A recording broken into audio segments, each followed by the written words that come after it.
ఆధునిక సమాజానికి దూరంగా పూర్వపు ఆచారాలతో జీవనం కొనసాగిస్తున్న ప్రజలు.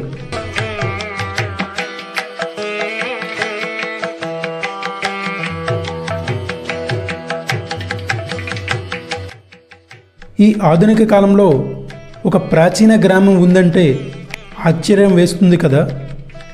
అక్కడ ప్రజల జీవన శైలి 100 సంవత్సరాల కిందట ప్రజలు ఎలా జీవించారో ఆ పాతకాలపు పద్ధతులను అక్కడ అనుసరిస్తున్నారు ఆ ప్రజలు.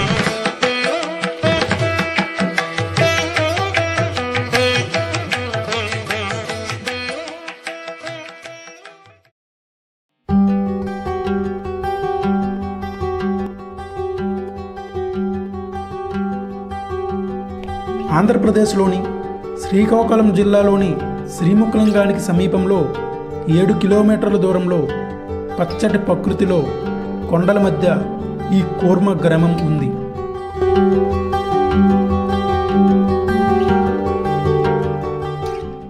ఈ గ్రామానికి వెళ్ళేటప్పుడు వర్షం కురుస్తూ చల్లని గాలి ఏదో కొత్త ప్రపంచంలోకి వెళ్తున్నట్లుగా అనిపించింది.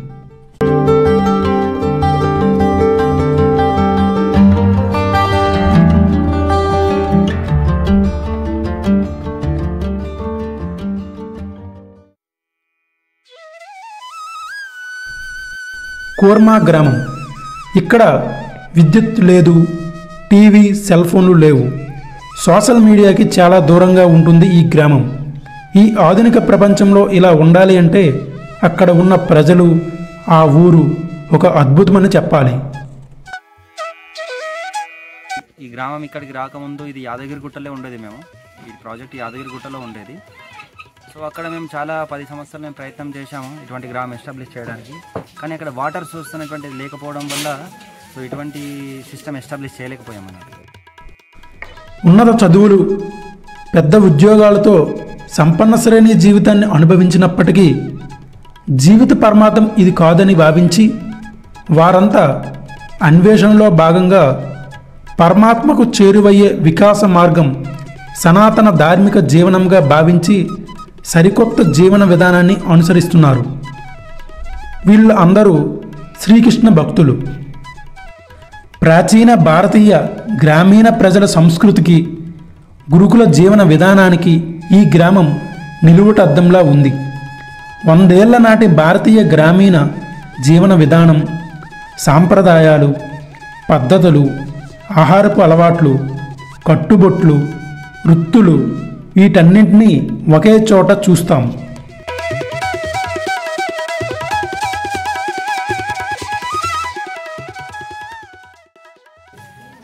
సో ముఖ్యంగా ఇటువంటి వైదిక గ్రామాలు భగవంతుడిచ్చిన విధానం ప్రకారం మనము ఆ వైదిక గ్రామం ఏర్పాటు చేయాలంటే ఈ యొక్క వాటర్ సోర్స్ చాలా అవసరం అన్నట్టు.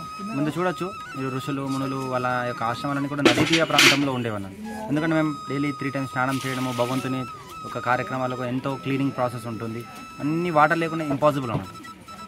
అదేవిధంగా వ్యవసాయం కానీ ఇవన్నిటికీ. అందుకోసం ముఖ్యంగా ఈ కొండల మధ్యలో వాటర్ స్టోర్ అవుతుంది. తర్వాత ఇంటీరియర్గా ఉంటుంది. మళ్ళీ ఏదైనా మోడర్న్ థింగ్స్, టెక్నాలజీ డెవలప్మెంట్ చేయకుండా భగవంతుని యొక్క భగవత్ చైతన్యంతో ఉండే వాతావరణాన్ని మనం ఏర్పాటు చేయడం అన్న ఉద్దేశంతో ఇటువంటి ప్లేసు భగవంతుని కృప వల్ల మాకు దొరకడం జరిగింది.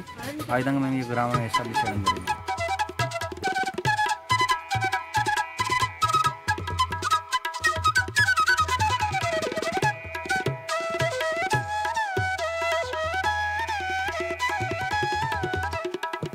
సరళ జీవనం, ఉన్నత చింతనం కోర్మ గ్రామస్తుల ప్రత్యేకత.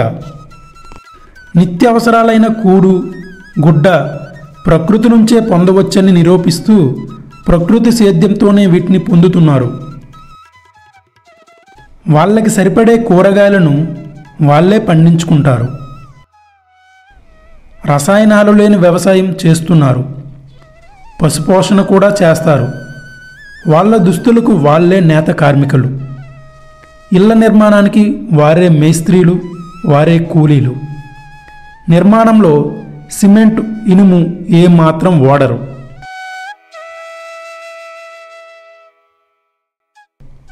కుంకుడుకాయ రసంతో దుస్తులు ఉతుకుతారు. విద్యుత్తును అస్సలు వాడరు. ఇళ్లల్లో లైట్లు, ఫ్యాన్లు ఉండవు. రాత్రిపూట నూనె ద్వీపాలతో వెలిగి ఉంటుంది ఈ గ్రామం.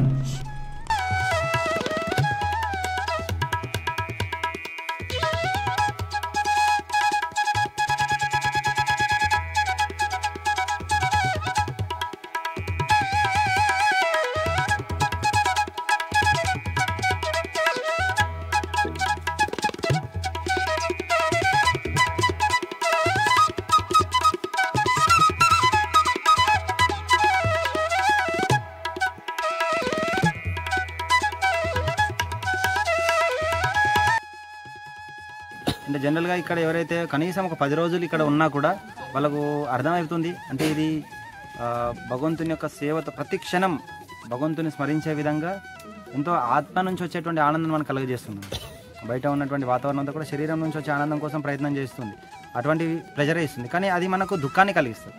కానీ ఇక్కడ ఉన్నటువంటి వాతావరణం భగవంతునితో కనెక్షన్ అయి ఉంది కాబట్టి మనకు ఆధ్యాత్మిక ఆనందం ఇస్తుంది. కానీ ఎట్టి పరిస్థితుల్లో వాళ్ళకి బయటకు వెళ్ళాలన్నటువంటి ఆలోచన రాదు. కానీ కొన్ని విషయాలు ఇప్పుడు ఆరోగ్య సమస్యలు, వాళ్ళు ఆ ఏజ్ ఎక్కువగా ఉంది, లేకపోతే తల్లిదండ్రుల ఏదో సంథింగ్ అదర్ ఇంపార్టెంట్ థింగ్ ఇంకా బయటకు వెళ్ళకుండా అటువంటి సమయాల్లో తప్ప, కానీ వాలంటరీగా ఏదో ఇక్కడ ఏదో లోపిస్తుంది మనం వెళ్ళిపోవాలని అటువంటి ఆలోచన అయితే జరగదు.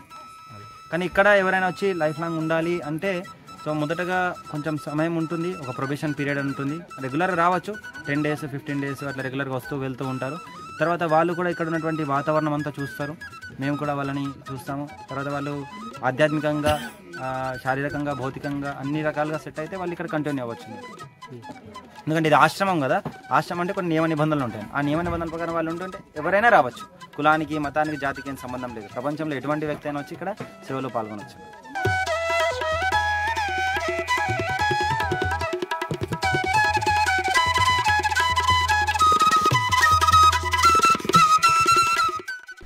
ఇక్కడ విద్యార్థులు తెలుగు, సంస్కృతం, ఆంగ్లం, హిందీ అనర్గళంగా మాట్లాడగారు. వీళ్లకు సైన్స్, మ్యాథ్స్ వాటితో పాటు ప్రకృతి జీవన విధానాన్ని కూడా నేర్పిస్తుంటారు. అంటే పిల్లలకు ఇక్కడ ఉన్నటువంటి విద్యా విధానం కానీ, మేమున్నటువంటి జీవన విధానం కానీ, అంటే ఆ యొక్క సంస్కారాలతో వాళ్ళు పెరగడం వల్ల వాళ్ళకు చాలా తొందరగా గుర్తిస్తారు అన్నట్టు. ఏది నిజంగా మనకు ఆధ్యాత్మికంగా పురోగతిని కలిగిస్తుంది, ఏది భగవంతునికి దగ్గర చేస్తుంది, ఏది మన జీవితానికి ఆనందం కలిగిస్తుంది అనే విషయాన్ని క్లియర్గా వారు డిస్టింగ్విష్ చేయగలుగుతారు. విచక్షణ శక్తి అనేటువంటి వాళ్ళ లోపల ఈ శిక్షణ ఇవ్వడం ద్వారా గురుకులంలో, వర్ణాశ్రమ కళాశాలలో ఈ యొక్క శిక్షణ జరగడం వాళ్ళు క్లియర్గా గుర్తిస్తారు అన్నమాట. సో మనకు అనిపిస్తుంది ఇప్పుడు బయట పిల్లలకు ఫోన్ లేకుండా ఉండలేరు. నేను చూశాను మొన్న ఒక ట్రైన్లో వెళ్తూ ఉంటే పిల్లలు ఒక క్షణం ఇట్లా స్మార్ట్ ఫోన్ తీసేస్తుంటే ఏడిస్తేస్తున్నారు. తల్లి కూడా పిల్లలు ఏడుస్తూ ఉంటే స్మార్ట్ ఫోన్ ఇచ్చేస్తా ఉన్నారు. అంటే అంత డీప్గా అడిక్షన్ అనేటువంటిది జరిగిపోయింది అన్నట్టు, ఒక వ్యసనం లాగా అయిపోయింది అన్నట్టు. ఇప్పుడు ఒక రకంగా చెప్పాలంటే భార్య పిల్లల్ని వదిలేసి ఉంటారు, కానీ స్మార్ట్ ఫోన్ లేకుండా ఉండే అటువంటి పరిస్థితికి వచ్చేసింది. కానీ ఈ యొక్క ఆధునిక విధానము, తర్వాత ఈ యొక్క మీరైతే ఆధునిక టెక్నాలజీ ఏదైతే అంటున్నారో అది దీనివల్ల ఎటువంటి లాభం మనకు లేదు. భగవంతుని పట్ల ఆకర్షణ ఇది కలగజేయదు. ప్రస్తుతం ఉన్న జీవితాన్ని కూడా ఇది నాశనం చేస్తుంది, మన ఆలోచనని కూడా అపవిత్రం చేసేది అనేటువంటి ఖచ్చితమైనటువంటి విశ్వాసం, ఆ యొక్క విచక్షణ శక్తి వాళ్ళకు ఉండడం వల్ల అటువైపు వాళ్ళు వెళ్ళరు. ఇది ఒక గ్రామం, ముందు వైదికమైన గ్రామాల్లో ఊరు పెద్దవాళ్ళు ఉండేది. ఇప్పుడు పెద్దలు చాలా ఆధ్యాత్మిక ఉన్నతి చెందిన వ్యక్తులు వాళ్ళు ఉంటారు. వాళ్ళతో మాట్లాడతారు, ఎందుకు ఎటువంటి పరిస్థితులను ఇలా చేయడం జరిగింది. తర్వాత ఆ వ్యక్తికి అతను తప్పు తెలుసుకునే విధంగా చేయాలి. ఏదైనా ఒక వ్యక్తి తప్పు చేసినా కూడా తప్పు ఎందుకు చేశారు, ఇది చేయడం వల్ల పరిణామాలు ఏంటి, దానికి శిక్షణ ఇవ్వడం జరుగుతుంది. ఆ రకంగా చిన్న చిన్న శిక్షలు కూడా ఏదైనా ఇవ్వడం జరుగుతుంది. సేవ ఎక్కువ చేయడం, పిల్లలు అప్పుడప్పుడు చిన్న పిల్లలు అంటే పెద్దగా ఇక్కడ తప్పులేం జరగవు. ఫర్ ఎగ్జాంపుల్ గురుకుల పిల్లలు అనుకోండి, అప్పుడప్పుడు భగవంతుని నైవేద్యం పెట్టకుండా ఏ ప్రసాదం మేము తీసుకుంటాం. సో పిల్లలు ఎప్పుడైనా సడన్గా భగవంతుని నైవేద్యం తిన్నారనుకోండి, వాళ్ళకు తెలియజేస్తున్నారు దీనివల్ల ఎంతో భగవంతునికి అర్పించకుండా ఏదైనా ప్రసాదం తీసుకోవడం వల్ల అది అందులో పాపకర్మ ఉంటుంది. సో ఇది తినడం ద్వారా, డైరెక్ట్ తినడం ద్వారా నీ నోటికి ఆనందం కలుగుతుందేమో, కానీ ఇది భగవంతునికి అర్పించకపోవడం వల్ల ఇది ఎంతో పాపపూరితం, పాపం దాంట్లో ఉంటుంది అన్నట్టు. సో ఈ విధంగా వాళ్ళకు కౌన్సిలింగ్ చేయాలన్నమాట, వాళ్ళకి ఎక్స్ప్లెయిన్ చేస్తే వాళ్ళు అటువైపు వెళ్ళాలి. ముఖ్యంగా చాలామంది భక్తులు వచ్చిన వాళ్ళు కూడా వాళ్ళు దానం ఇవ్వడం జరుగుతుంది వాళ్ళ శక్తి మేరకు. మేము ఎవరిని ఇక్కడ ఫోర్సేం చేయం. మా యొక్క ముఖ్యమైన ఉద్దేశం, మా గురువుగారు ఇచ్చినటువంటి ఆదేశం ఏంటంటే ప్రతి ఒక్కరికి ఎవరైతే కూర్మ గ్రామంకి వస్తారో వాళ్ళందరికీ కూడా ఫుల్ ప్రసాదం అంటే ఒక డొనలో కాదు, ఫుల్ ప్రసాదం అందరికీ ప్రతిరోజు ఇస్తాం. మేము ప్రతి ఆదివారం అని కాకుండా ప్రతిరోజు ఇవ్వడం జరుగుతుంది అన్నట్టు. సో ఈ యొక్క దీని యొక్క ముఖ్యమైనటువంటిది మేము కొన్ని పండించడం, తర్వాత ఎక్కువ మంది వచ్చినప్పుడు, చాలా ఎక్కువ మంది వచ్చేసినప్పుడు కొన్ని బయట కూడా కొనాల్సి వస్తుంది. మేము పండించినవి కాకుండా బయట నుంచి తెచ్చినవి కూడా కొనాల్సి వస్తుంది, ఎందుకంటే చాలా ఎక్కువ క్వాంటిటీ కాబట్టి. సో ఆ విధంగా వాళ్ళు ఇచ్చిన దానంతో ఇది మెయింటైన్ అవుతుంది. కృష్ణ కృష్ణ హరే హరే హరే హరే హరే రామ హరే రామ హరే రామ హరే రామ రామ రామ రామ రామ హరే హరే హరే హరే. హిందూ అనేటువంటిది ఈ యొక్క పర్షియన్స్ వాళ్ళ భాషలో లేకపోవడం వల్ల, అంటే వాళ్ళు సింధు నది ఆవల ఉన్న వాళ్ళకి హిందూస్ అని వాళ్ళు పలకలేకలా పలకడం జరిగింది. యాక్చువల్గా మన హిందూస్ కాదు, యాక్చువల్గా మన సనాతన ధర్మం మనం. ఇది ఒక కులానికి ఒక మతానికి సంబంధించింది కాదు, ఇది ప్రతి ఒక్క జీవికి సంబంధించినటువంటి జ్ఞానం అనేది. ప్రతి ఒక్క మనిషి అయినటువంటి ప్రతి ఒక్క హిందూకు, ముస్లింకు, క్రిస్టియన్ ప్రతి ఒక్కరికి కూడా ఈ యొక్క ధర్మాలు అనేటువంటి వర్తిస్తుంది. ఇప్పుడు సూర్యుడు అంటే వాళ్ళు అందరికీ ఒకరే ఉంటుంది, అర్థమవుతుంది. ఒక్కొక్కరు ఒక రకంగా వాళ్ళు చేస్తారు, కానీ ఈ యొక్క జ్ఞానం అందరికీ సమానమే. సనాతనం ప్రతి ఒక్కరికి వర్తించేదన్నమాట. సో ముఖ్యంగా ఈ యొక్క భగవద్గీత, భాగవతము, చైతన్య చరితామృతం వీటన్నిటిలో ఒకటి శాస్త్రాలలో భగవంతుడు మనం ఏ విధంగా ఆనందం ఉండగలుగుతాం, మనం ఎందుకు ఈ యొక్క ప్రపంచానికి వచ్చాం, ఎందుకు ఈ యొక్క పుట్టుక, ముసలితనం, మరణం, వ్యాధులు ఇవన్నీ ఎందుకు అనుభవిస్తున్నాము, శాశ్వతంగా ఇవన్నీ సమస్యల నుంచి ఏ విధంగా బయటపడాలనేటువంటి క్లియర్గా ఇచ్చారన్నట్టు శాస్త్రంలో. అవి మనం తెలుసు, ఈ మానవ జీవితం యొక్క ఉద్దేశం అది. అవి ఏంటిదో తెలుసుకొని, ఆ ప్రాసెస్ తెలుసుకొని, గురువుని ఆశ్రయించి ఆ విధానాలు పాటించి మళ్ళీ మన ఇల్లు అయినటువంటి వైకుంఠంకి వెళ్ళాలి. ఇది రెంటెడ్ బాడీ, 50 సంవత్సరాలు, 60 సంవత్సరాలు, 70 సంవత్సరాలు రెంట్ అన్నట్టు. రెంట్ అయిపోయిందని మళ్ళీ బాడీ చేంజ్ చేయాలి. కానీ కృష్ణుడు చెప్తున్నాడు భగవద్గీతలో, అంత్యకాలేచ మామేవ స్మరణముక్త్వా కలియుగం. చనిపోయే సమయంలో ఎవరైతే కృష్ణుని పట్ల సంపూర్ణమైన భక్తి విశ్వాసంతో ఉంటారో మళ్ళీ ఇంకోసారి ఈ భౌతికమైన శరీరం తీసుకోవాల్సిన అవసరం లేదు, మళ్ళీ మన ఇలాంటి వైకుంఠం వెళ్ళాలి. సో ఆ విధంగా ప్రతి ఒక్కరు కూడా ఈ శాస్త్రాన్ని తెలుసుకొని పాటించి మళ్ళీ మన ఇంటికి వెళ్ళిపోవాలి. అది ముఖ్యమైన ఉద్దేశం. అందుకోసమే కూర్మగ్రామం ఏర్పాటు చేయడం జరిగిందని. ఇక్కడ అంతా కూడా చూడండి, మీరు ఎప్పుడైతే లోపలికి వస్తారో చూసేది భక్తులను చూస్తారు, వినేది భగవంతుని గురించి వింటారు, తీసుకునేది ప్రసాదమే తీసుకుంటారు. మీరు ఏదైనా పని చేసినా కూడా, సేవ చేసినా కూడా భగవంతునితో కనెక్షన్ అయి ఉంటుంది. ఈ విధంగా ప్రతి ఒక్క యాక్టివిటీ మన పవిత్రం చేసేదని. సొసైటీలో ఇటువంటి వాతావరణం లేదు, అందుకోసమనే ఇటువంటి వాతావరణాన్ని ఏర్పాటు చేసి వాళ్ళు ఏదో ఈ యొక్క సేవలో ఉన్నటువంటి మాధుర్యం, ఈ యొక్క రసం అనేటువంటి వాళ్ళకి తెలియజేయాలని. సో అందుకోసం ఈ గ్రామం ఏర్పాటు చేయడం జరిగింది. అందరూ ఇది తెలుసుకొని పాటించి వాళ్ళ జీవితాన్ని పవిత్రం చేసుకోవాలి, ఇదే మేము కోరుకునేది.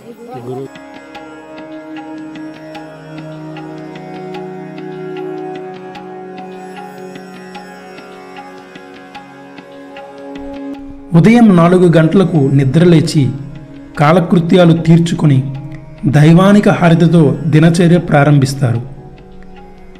ఉదయం అల్పాహారం స్వీకరించి వారి వారి రోజు పనులకి వాళ్ళు వెళ్తూ ఉంటారు. ఇప్పుడు ఒక వ్యక్తి, చాలామంది మందు తాగుతూ ఉంటారు, లిక్కర్ తాగుతూ ఉంటారు.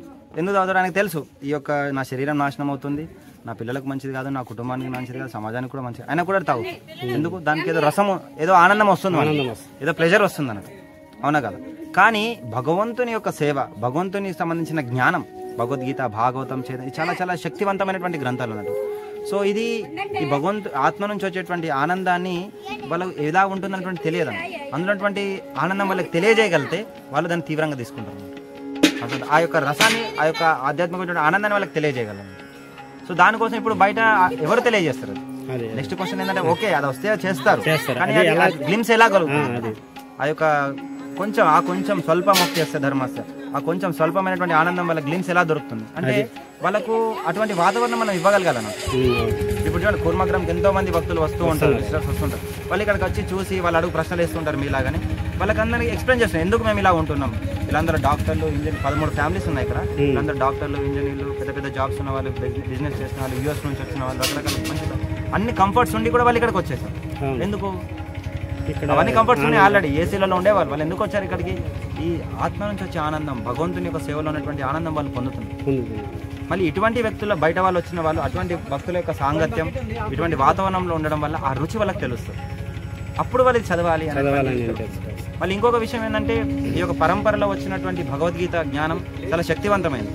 వాళ్ళు కనీసం వాళ్ళు ఈ గ్రంథాన్ని తీసుకెళ్ళి వాళ్ళ ఇంట్లో ఉంచిన, లేకపోతే దాన్ని ముట్టిన, దాన్ని ఒక 5 నిమిషాలు 10 నిమిషాలు చదివినా కూడా ఎంతో ఆ యొక్క రుచి వాళ్ళకి కలుగుతుంది. ప్రామాణికమైన గ్రంథం చదవాలన్న.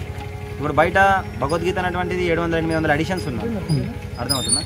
ఇప్పుడు మేము ఏదైతే జ్ఞానం, ప్రభుపాల వారి ద్వారా వచ్చిన జ్ఞానం ఏదైతే ఉందో, ఇది కృష్ణుడి నుంచి బ్రహ్మకు, బ్రహ్మ నుంచి నారదునికి, నారదు నుంచి వ్యాసునికి, వ్యాసు నుంచి మధ్వాచార్య, ఇట్లా పరంపరానుగతంగా వచ్చిందండి. ఇప్పుడు బయట మీరు భగవద్గీతలు చూసినట్టయితే శ్లోకం ఉంటుంది, కానీ దాని కింద భాష్యం వచ్చేసరి, దాని వివరణ వచ్చేసి వాళ్ళు సొంతంగా రాయడం జరుగుతుంది.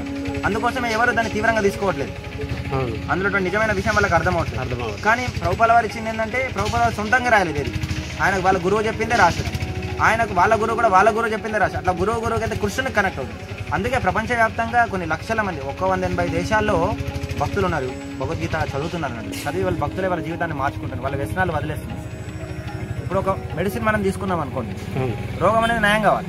అంతే అవునా? ఇప్పుడు ఎంతో కొన్ని లక్షల పుస్తకాలు ఉన్నాయి బయట, కానీ ఎంతమంది భక్తులు అవుతున్నారు, ఎంతమంది వాళ్ళ వ్యసనాలు వదిలేస్తున్నారు, ఎంతమంది పవిత్రమైన జీవనం గడుపుతున్నారు.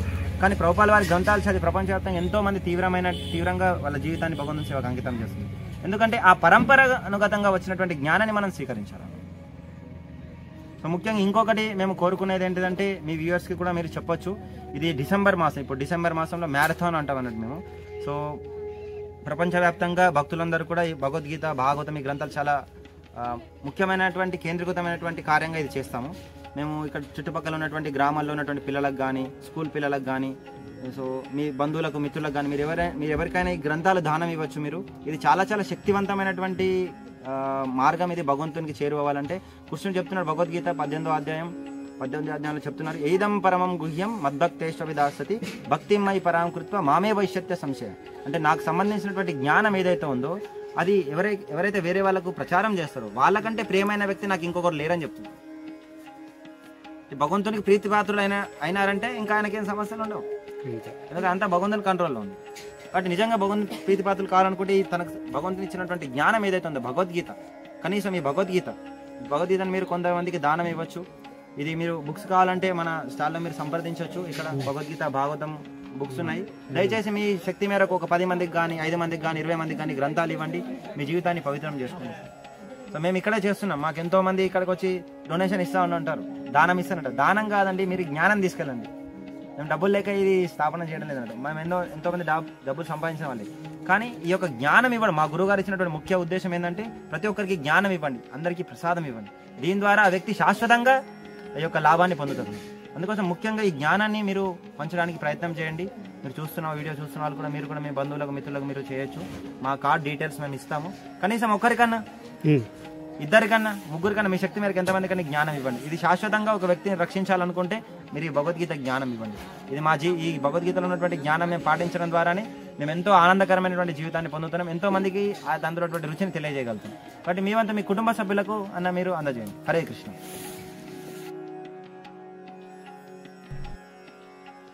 యాంత్రిక జీవనానికి అలవాటు పడిన మనం ఈ గ్రామాన్ని సందర్శించాక వీరి జీవనాన్ని అనుసరించాలని అనిపిస్తుంది. ఇలాంటి గ్రామాలు మరెన్నో రావాలి.